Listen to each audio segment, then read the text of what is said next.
Hi, I'm John Mark Sanchez, known as Kobe.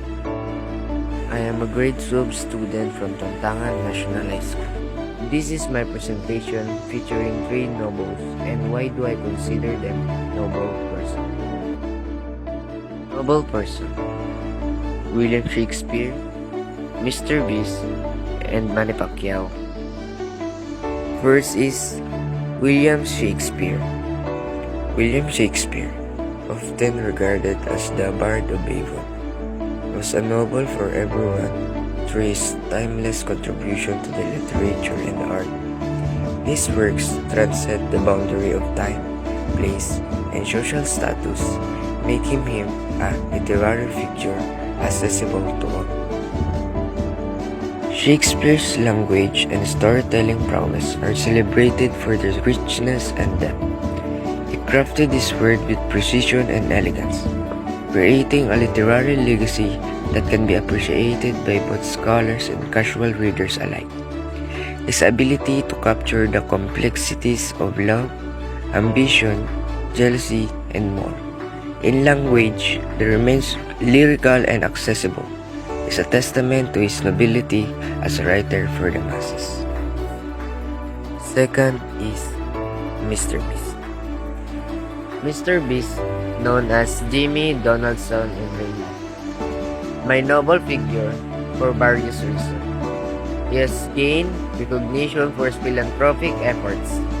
Mr. Beast is renowned for his generous acts, such as giving millions of dollars to strangers, planting trees, and helping those in need.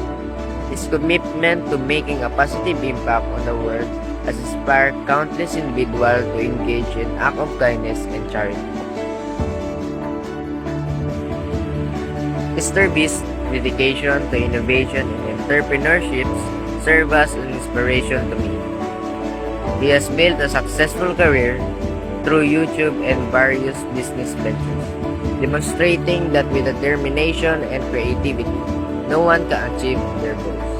His journey from ordinary teenager to a prominent figure in digital world showcased the possibilities that exist for those who are willing to work hard and take risks.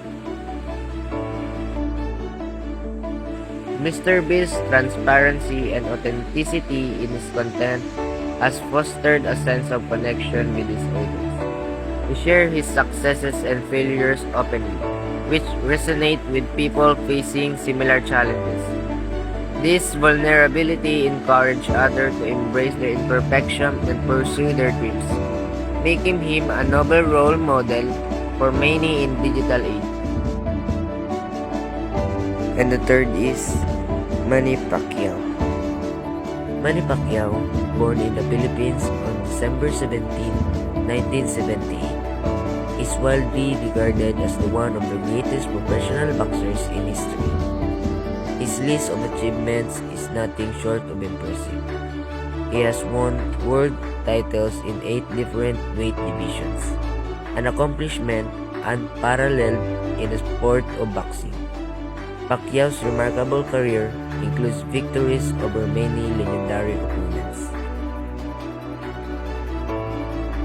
He has used his success and resources to fund numerous projects supporting education and healthcare in the Philippines, reflecting his dedication to improving the lives of others. As a symbol of national pride, he has brought immense joy and unity to the Filipino people, earning the title Pambansang Kamao or National Feast.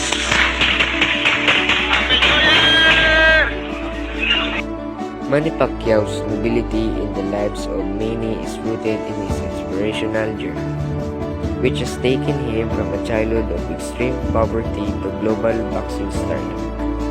His story of determination and hard work resonates with countless individuals striving to overcome adversity and achieve their dreams.